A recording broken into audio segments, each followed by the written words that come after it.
All right, this is the third time I'm going to try and make a video about this. I'm going to do it without the jokes, if you've seen previous versions of this.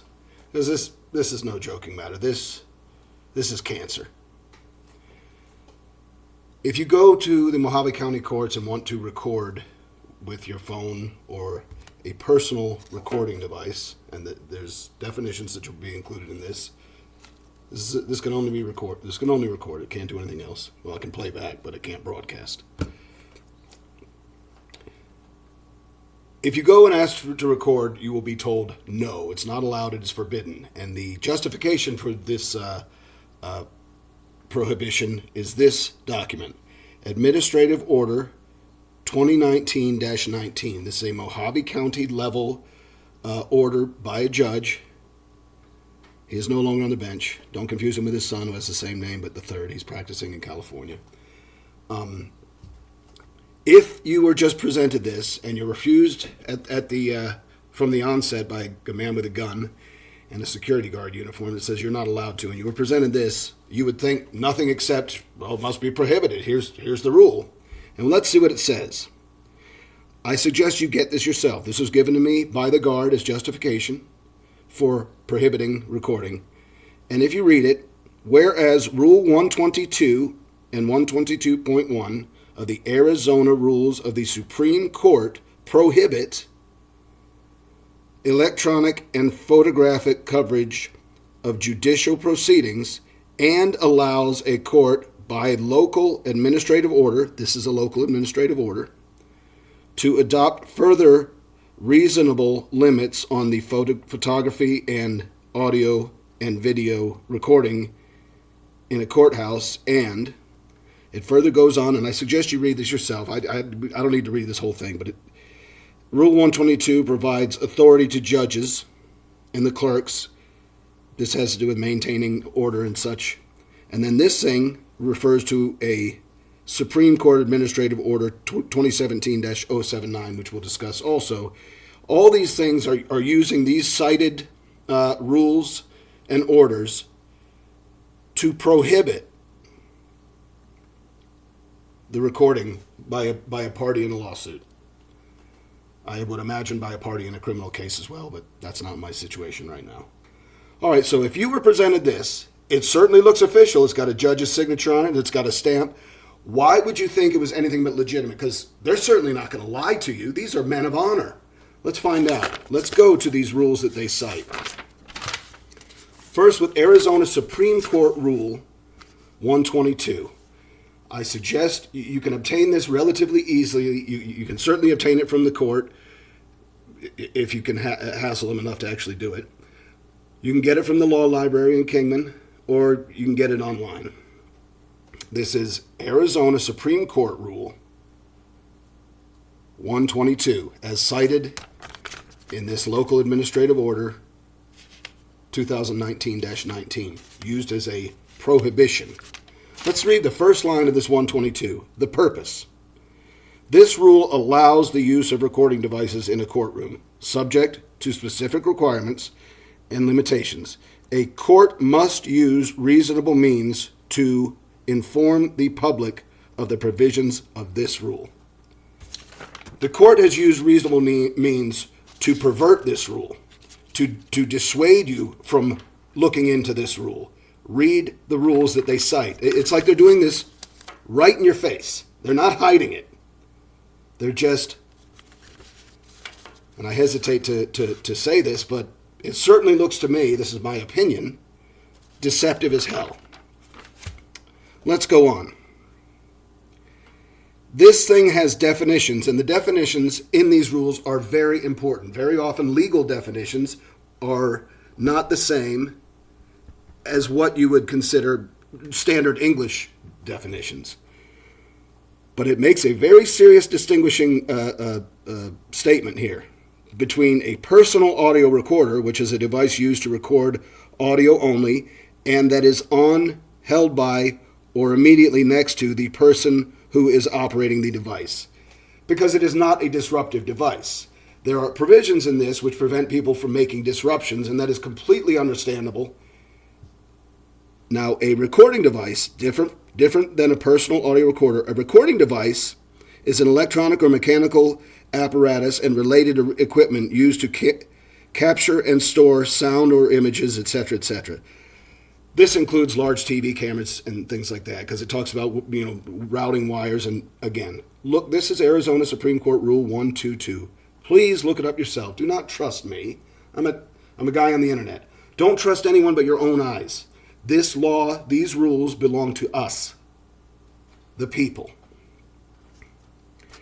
Now, what I was told under this is that it is ordered, again, based on the requirements of Rule 122. They're trying to use Rule 122 as a prohibition when it's actually a right, an allowance.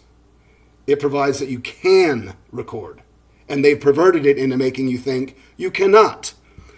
This is about sending in the request, and there is provisions in 122 about requesting in advance to record, but that is when you're using a recording device, not a personal audio recorder. Very significant difference here, and I'm going to show you why. Now, this is the portion of this Rule 122 where it talks about requests to cover a proceeding. Now, the first thing it does is it gives you an exception to Rule 122C. See, because this thing specifically, this thing talks about Rule 122.1c, not to get confused with standard Rule 122c. Rule 122c talks about these requests to cover proceeding, but the first thing it does is provide you an exemption, except as provided in paragraph H. And when we go to paragraph H, it's very clear. I'm reading this upside down, so forgive my stammering. H, personal audio recorders required notice to the court. A person may use a personal audio recorder during a proceeding, but the person must notify the judge or the judge's staff prior to using the device. A person who uses a personal audio recorder is not required to submit a request under paragraph C of this rule. But a person who wishes to record or broadcast, that is not what we're doing, this is not a broadcasting device, the audio portion of a proceeding with a device that is not on the person must do so. They specify that this is going to be either on your person or right next to your person, because this is aimed at people who want to come in with a bunch of cameras and disrupt proceedings, which is completely understandable. Nobody wants a bunch of noisy cameras or media people. I understand why they provide to create a request provision for disruptive stuff. This sitting on the table isn't disruptive at all.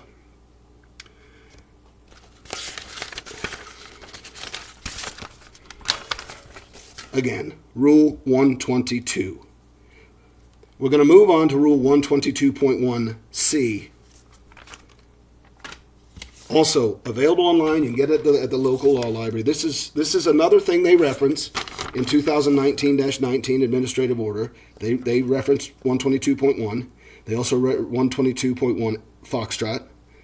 And we're gonna look at this.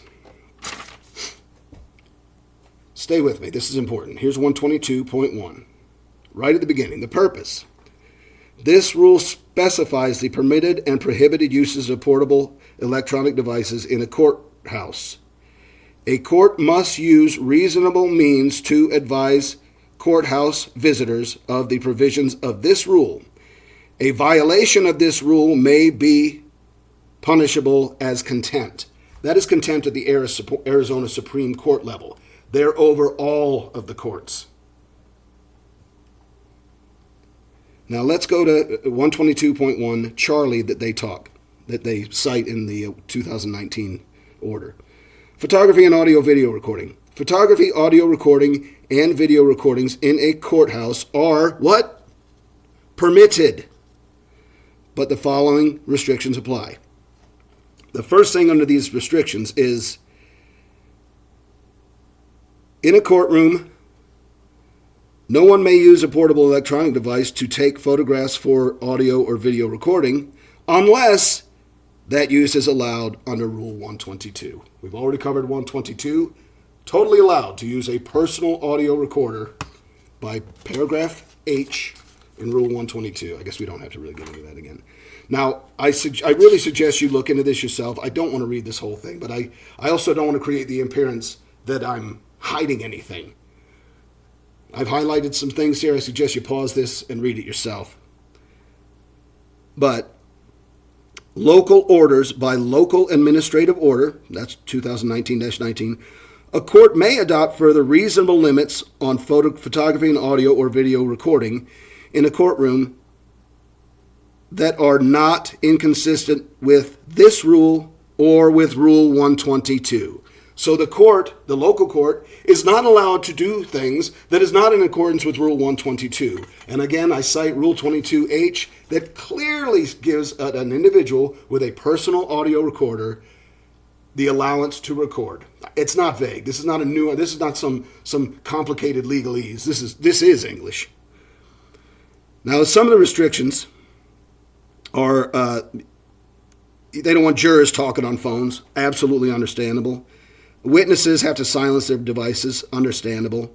And attorneys and members of the public, that's us. The following provisions apply to the use of portable electronic devices in a courtroom by attorneys, parties, and the members of the public.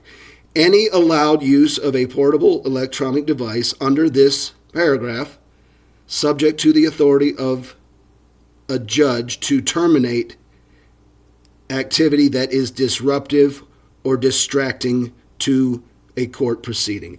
It certainly says if somebody's being a clown with their camera, whatever, the judge can say, stop it. Nobody disagrees with that. And that's the provision of these laws, to make sure morons don't come in there with noisy cameras and a lot of wires, because that disrupts the process inside a court. That's what these rules are for. They don't prohibit it. Whereas it says, Rule 122 and 122.1, Charlie, prohibit electronic and photographic coverage. That's not true, guys. It's not true. Let me see if I got anything else that we should point to.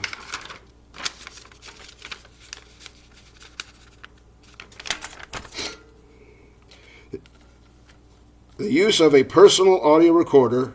Attorneys, parties, and members of the public may use a personal audio recorder in a courtroom only as provided by Rule 22. Everything goes back to Rule 22, which clearly allows it. I suggest you look this up yourself. I think I've babbled enough. I am going to touch on this third thing they cite, which is Supreme Court order. This is another administrative order, but at the Supreme Court level. And they cite this as if it's a further prohibition. Has nothing to do with this. This has to do with weapons. This has to do with a judge's ability to make changes to his courtroom to prevent, weapons and violence and disruptions. They try and they mention it quickly. So, I suggest you look this up. This is Supreme Court Administrative Order number 2017-79. You might see it as 079 when you go to look it up. This one was kind of hard to find, but I found it eventually. The portion that they try and persuade you into believing has to do with preventing you from recording. This has to do with establishing security policies and weapons. Has nothing to do with recordings. So I guess I'm going to leave it at that. I'm going to hopefully leave you to look this up yourself. Do not trust anybody. People will tell you stuff about law. They'll say they know a cop. They say they heard it from a lawyer. Look it up yourself. It's not that hard. Everything's numbered. If you, with a little bit of time, either on the internet or at a law library. And the other thing I've noticed is all these clerks and court officials repeat like a mantra how they're not allowed to give legal advice. They are allowed to give clerical advice, except usually they don't know this stuff themselves. The next thing I'm going to show you is going to be a screenshot. I'm going to pause this for a second and get another document. I was forbidden from recording at my recent case, and so I submitted this request to the court, request for public records. These are public records because it's a request for public records because they're public.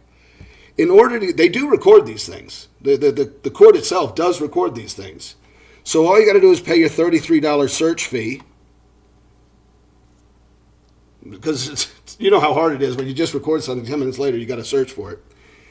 And if you want it on CD, which is what I've requested, and I'm going to show you why, that's another $33. So these are public records, you know, as long as you got an extra $66 to get your CD. The next thing I'm going to show you is a screenshot. At first, they sent me an email with a link to a certain, it's Microsoft Online. And I'll just show you what it is, and I'll show you why I really didn't want to go that way. Stand by. This is a screenshot of what you get when you follow the link to where you're going. This is more of the commercialization of what should be our government. This is more of the mercenary methodology of everything we run into. These internet companies, these internet giants, and Tyler Technologies in Texas is one of them. They've taken over virtually every municipality's records keeping in the country. Tyler Technologies, and their subdivision, I believe, is Eagle Web. If you see Eagle Web or Tyler Technologies, think the devil. Anyway, this sends me over to Microsoft. And this is why I wanted to record this for my personal records. Because we know that anything on the internet can be modified or disappeared completely. If this doesn't creep you out, I don't know what to say. By accepting, you allow this organization to receive your profile data, collect and log your activity, use your profile data and activity data. Pretty much that says it lets you into your computer. That's pretty much what it says to me, and I don't want any part of that. Don't get me wrong. I don't think there's any privacy on the internet, but that's creepy and weird.